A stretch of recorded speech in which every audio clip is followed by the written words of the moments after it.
We spend our whole lives inside a body. We assume that's what we are. And then the body stops. Thousands of people have been declared clinically dead and brought back. At the moment their brain shut down, their awareness didn't fade. It expanded. What they experienced felt more real than waking life. Doctors, scientists, atheists, all reporting the same sequence every time. I've spent months going through these accounts, reading the testimonies, studying the research, and one thing kept stopping me: the pattern. No matter the person, their culture, their beliefs, their age, it always unfolded the same way. 5 distinct stages. This video maps all 5. We're going to start in an operating room with a cardiac surgeon named Dr. Lloyd Rudy, and a dead man who shouldn't have known what he saw. In 1970, he was performing a routine operation. The procedure took hours, they did everything right. But they couldn't get a patient off the heart-lung machine. Every time they tried to reduce the bypass, his blood pressure crashed. After hours of trying, Dr. Rudy made the call. They pronounced him dead. The operation was over. The patient was gone. The anesthesiologist shut down his equipment and left. Staff started cleaning up. Dr. Rudy's assistant loosely closed the chest for autopsy. But no one turned off the monitors. Blood pressure, pulse, all flatline. The monitor showing his heart, completely still. Dr. Rudy and his assistant took off their gowns and stood in the doorway, talking about what else they could have done. 20 minutes went by. Then the monitor started to show electrical activity, faint at first. They assumed it was just the heart twitching, a reflex. It happens sometimes, even after death. But then it turned into a heartbeat, slow, 30, 40 beats a minute, and he started generating blood pressure. Dr. Rudy started yelling for the anesthesiologist to get back in. They put him back into anesthesia, gave him oxygen and medication. His blood pressure climbed and the heart rate steadied. He survived without a brain damage. In the weeks that followed, the surgical team kept going back to talk to him. He described the bright light, the tunnel. But that wasn't what shook Dr. Rudy. The patient said he'd been floating above the operating room, watching everything unfold. Dr. Rudy and his assistant in the doorway, the anesthesiologist rushing back in. And then he described something specific. During surgery, nurses would stick phone messages on the monitor, post-it after post-it, calls for Dr. Rudy to return later. The patient saw them, but those notes weren't there before the surgery. They were written while he was on the table, while he was dead.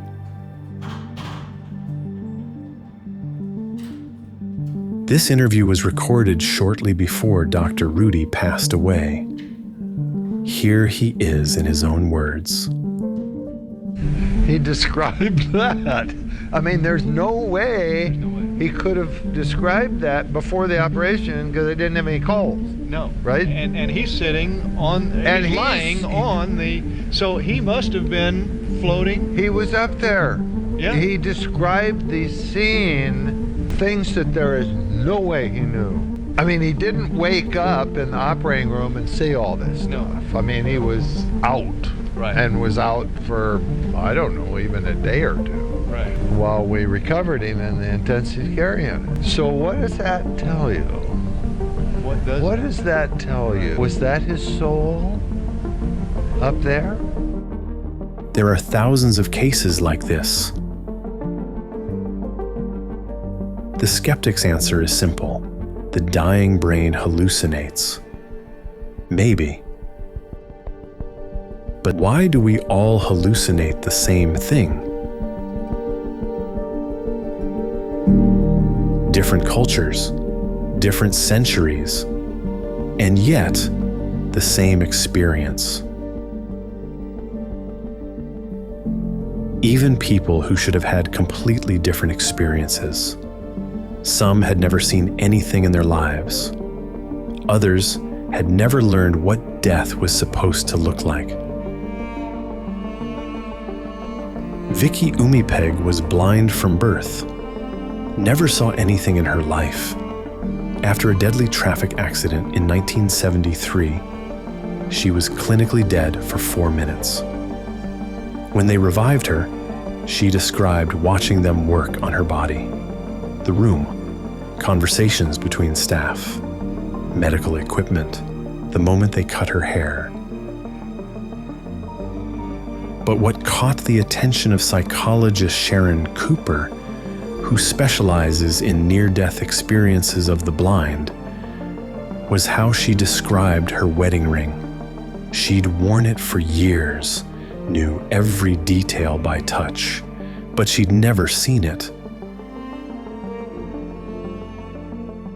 Here's Dr. Sharon Cooper in her own words. If you compared her case with many sighted near-death experiencers, you would not find differences. The only difference that I was able to discern between her case and a sighted person is her description of color. She called it different brightnesses of light, and that's because she had no way to understand what color was. She did notice differences in the environment during her experience. She just didn't know what to call them. But Vicky isn't the only case that challenges the hallucination argument. Every case we've looked at points to the same pattern. We're getting to the stages, but I need you to see this first, because nothing made that pattern clearer than what these children described.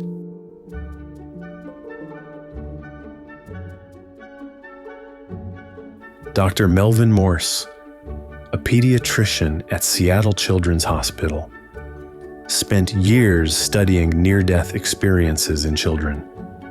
Kids too young to have cultural conditioning about death or heaven or light. They described the same things, and some drew what they saw. What you're seeing are their actual drawings. Children too young to understand death, let alone have expectations about what it's supposed to look like. And yet, the same pattern, the same sequence as everyone else. These aren't spiritual testimonies.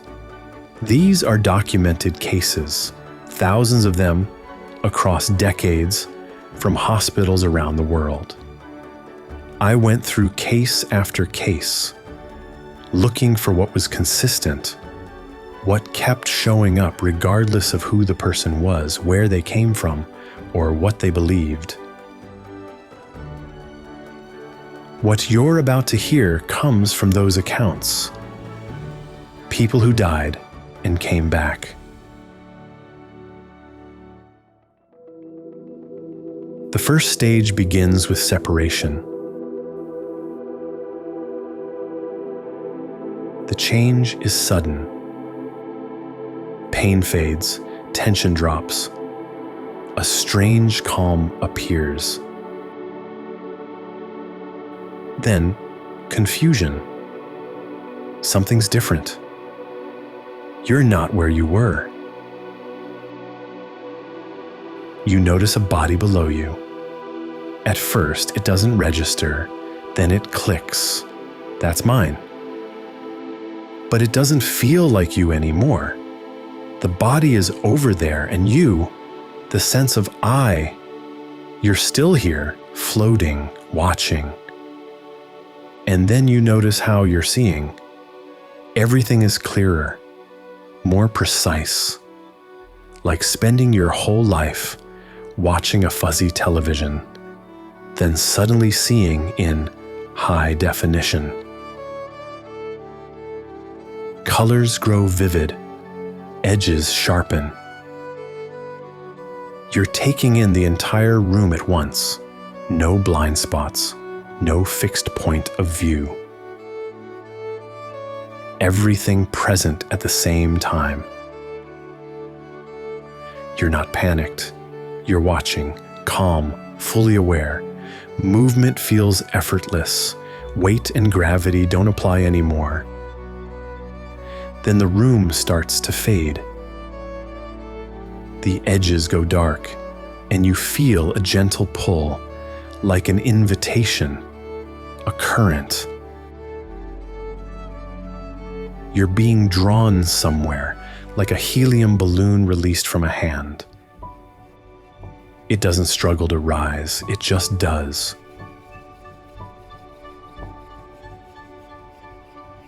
Maybe consciousness, freed from the weight of matter, moves toward wherever its natural state exists,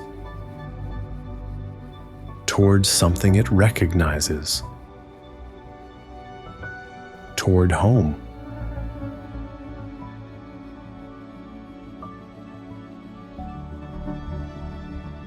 Now you have entered the second stage, the passage, the journey between worlds. The pull intensifies. The room is gone now. You're moving fast, but there's no wind rushing past, no resistance, just pure velocity without friction. Darkness surrounds you. Not the darkness of a room with the lights off. This is deeper, infinite. You're not afraid. The peace from before hasn't left.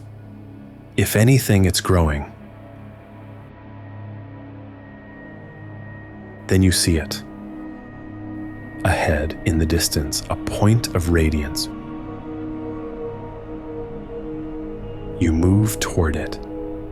And as you do, you realize you're inside something like a passage. The crossing takes shape, different for everyone. The form depends on who you are, culture, personality, the way your mind organizes the unfamiliar. Consciousness builds its own bridge. Just thinking about what's happening can shape what you see. If you thought the word tunnel, you'd find yourself inside one. Your mind isn't just observing, it's creating. Without a body to anchor it, consciousness becomes fluid, responsive to thought. Some hear music during the passage, a tone they can't name.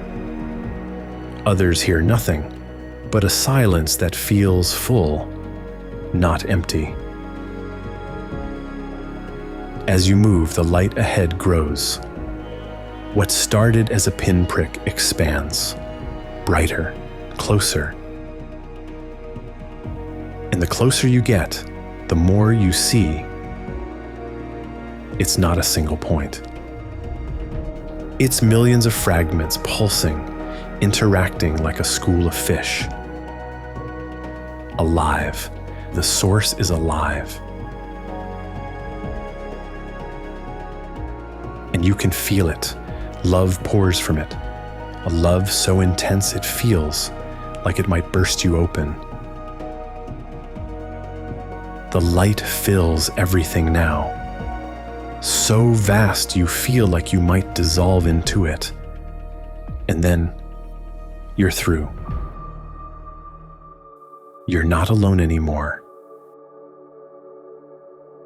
Now you have entered the third stage, the encounter. where consciousness meets consciousness. Figures begin to emerge from the light, shaped by what you need in that moment. Some take the form of people you've missed. A childhood friend, someone who left years ago. A grandmother. You recognize them instantly. Others appear as something older, beings that feel like ancient guardians, connected to you in ways that don't fit your current life. Either way, the realization hits. You were never alone. These are the ones who've been with you all along, guiding from the sidelines, moving through lifetimes alongside you.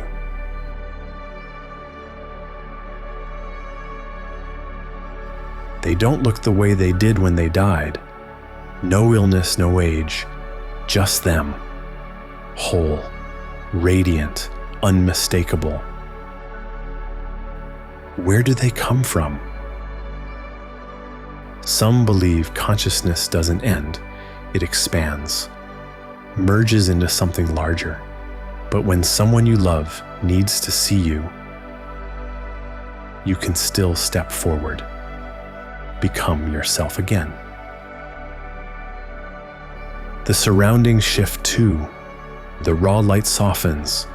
The space becomes familiar, like home, but nowhere you've actually been. Not a location, a feeling, safety, belonging. Communication happens without sound, no words, no movement. You think, and they know. They respond, and you understand. Instant, direct. You realize speech was always the limited version of this. The sense is undeniable. There's a quiet certainty that you belong here. This doesn't feel like dying. It feels like arriving.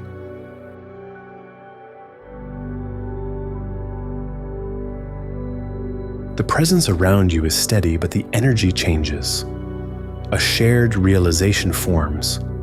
It's time to move. A path opens in your mind. Here you enter the fourth stage, the life review.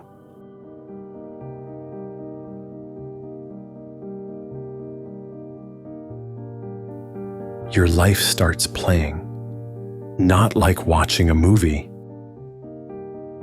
Moments rise up around you, past, present, future, overlapping all at once. Your first day of school, the night you lied to your parents, the moment you held your child, a conversation that changed everything, a smile you gave to a stranger, a harsh word that left a mark. Some shaped you, some shaped others. All of them connected in ways you never imagined.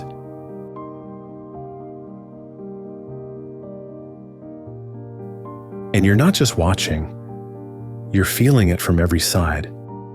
That mean thing you said in high school, you feel exactly how it landed. The humiliation burning in your friend's chest, like it's happening to you right now. That smile you gave a stranger walking by, you see now, they were about to end their life. That one moment of being seen pulled them back. You never knew. Nothing is actually small. Everything counts. You start to see the ripples, how one moment leads to the next. Everything connected. And then you see the people who hurt you, not as enemies. You see their whole life, their childhood, what someone did to them, the pain that turned them into someone who causes pain. And you get it. You understand why. Same with your own mess, the addiction, the shame. You see what was underneath, the fear, the wound you never looked at. You finally see the whole story. Nobody's judging you here. There's no voice condemning you. You're just seeing, clearly, fully, what your life actually was. The things you thought were huge, the promotion, the argument you won, the status. From here, they look different. You see what was really driving them. And it wasn't strength. The moments that glow are smaller. Connection, presence, love, that's what remains. The life review doesn't teach people anything new. It shows them what was always there. They just couldn't see it from inside. When you feel the impact of your actions from every perspective, something reorganizes. People describe coming back with clarity they didn't have before. It becomes part of how they see everything. How would your dying brain know what that stranger was carrying? Unless consciousness was never as separate as we thought. Unless on Earth we're just fractions of something larger. And here you're remembering the whole. The life review is over. Your awareness widens, and you notice where you are.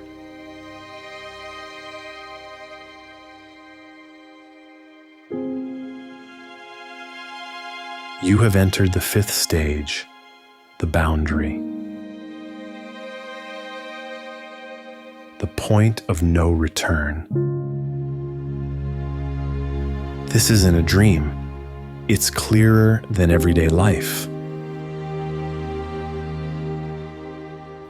Colors look deeper, as if what you knew on Earth was only a faint version. You're no longer centered on being just one person. You sense how everything connects, a simple order underneath it all. The understanding isn't explained, it's recognized. Time doesn't work the same way here. There's no sense of before or after, nothing rushing forward. There's a calm sense of belonging, steady and unforced.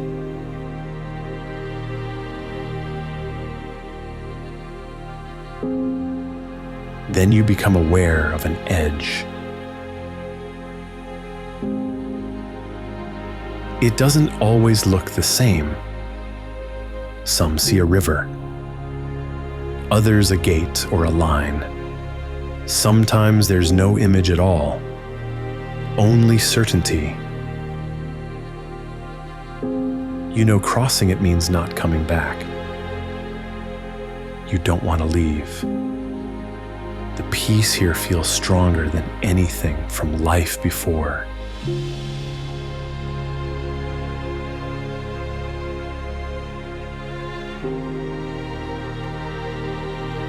The return happens suddenly. One moment there is openness and calm. The next, you're pulled back into your body.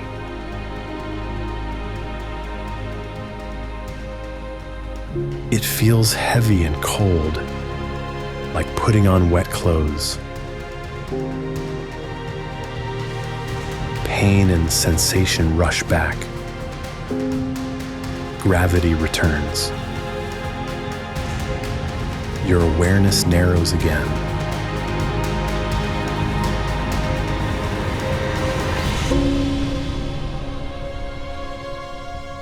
one body, one point of view. The world looks the same, but you don't feel the same inside it. A sense of loss for something you had to leave behind.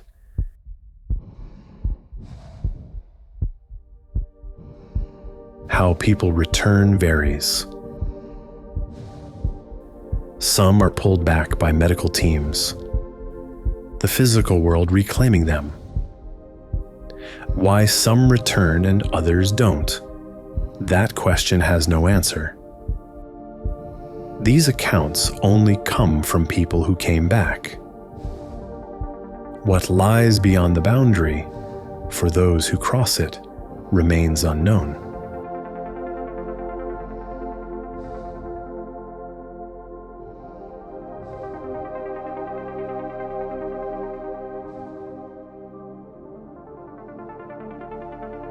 But one thing is consistent in the accounts. The love people feel on the other side isn't conditional. It isn't a reward for the worthy. It doesn't choose favorites. Everyone who reaches that place describes being met with the same thing. A love beyond anything they experienced on earth. Complete. Unconditional, for everyone. What brings someone back may have nothing to do with deserving to stay or being sent away. It may come down to where the boundary happened to be in that moment. We assume consciousness is produced by the brain, that when the brain stops, consciousness stops too. And there's good reason for this assumption. Damage the brain and personality changes. Injure certain regions and memory, language, even the sense of self can shift. The brain clearly shapes who we are. But shaping is not the same as creating.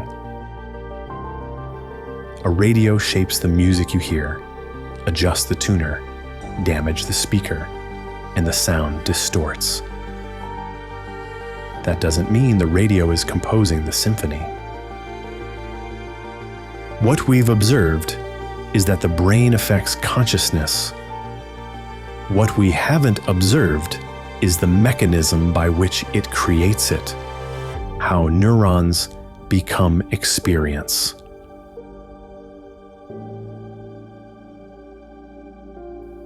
After more than a century of research, that question remains unanswered. And then there's the data that doesn't fit. If the brain were inventing these experiences, shaped by memory or belief, we'd expect them to be very different from person to person. They don't. People blind from birth describe the same visual sequences as sighted people, despite never having access to sight. Children too young to have learned about death experience the same pattern as adults, without any cultural framework to guide them. These experiences occur when brain activity is severely impaired or absent. They're structured, coherent, and remembered with unusual clarity, sometimes for decades. If they were hallucinations from a failing brain, they should be chaotic and personal, like dreams. To explain this as pure brain activity, we have to accept that dying brains, at their weakest, produce their most ordered, vivid, and transformative experiences. That's not impossible, but it's not simple either. There's another possibility.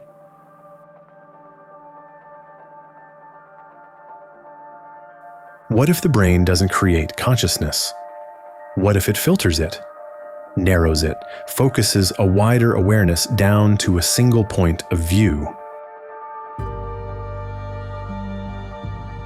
One body, one location, one moment at a time.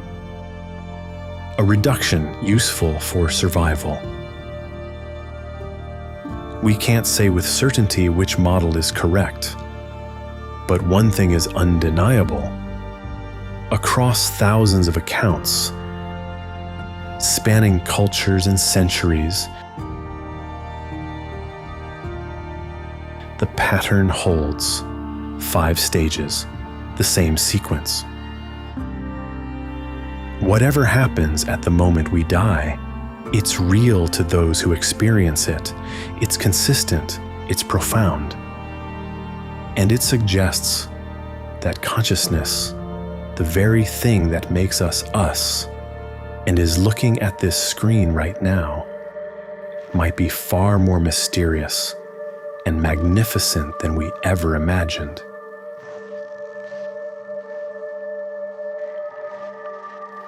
The boundary between life and death may not be as final as we think. And perhaps that's the most beautiful possibility of all.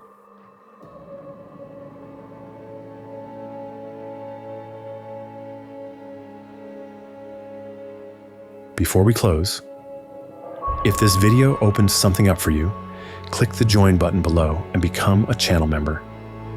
We make these independently, and your support is what keeps them happening. Members get ad-free early access to everything we release.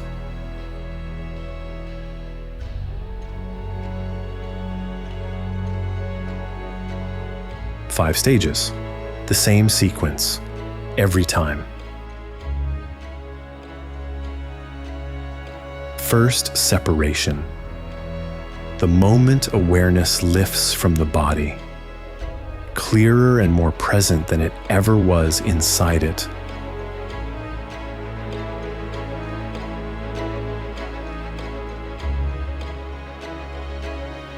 Then the passage, movement through darkness toward a light that isn't just bright. It's alive. It loves.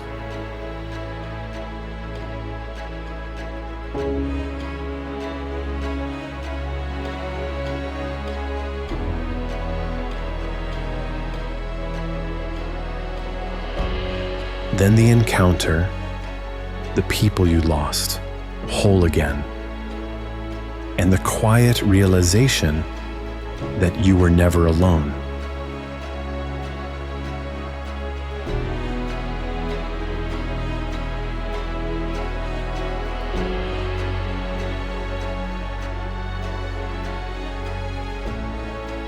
Then the life review, your entire life, felt from every angle, not judged but seen. And the moments that glow are never the ones you expected.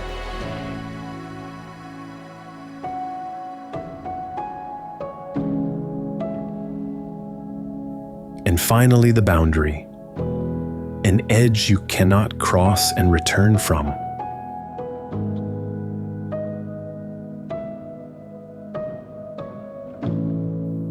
On the other side, a love that is complete, unconditional, and belongs to everyone.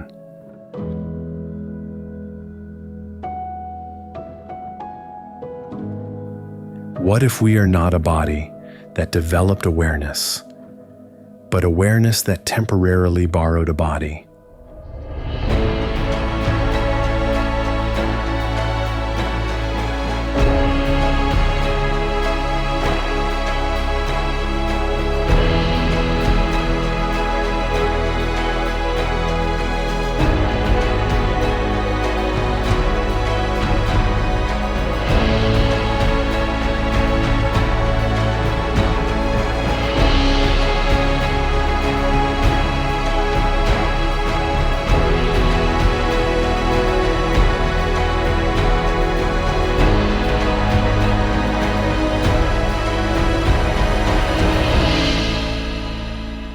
death may be the only thing we all share. And if these accounts are right, so is what comes after.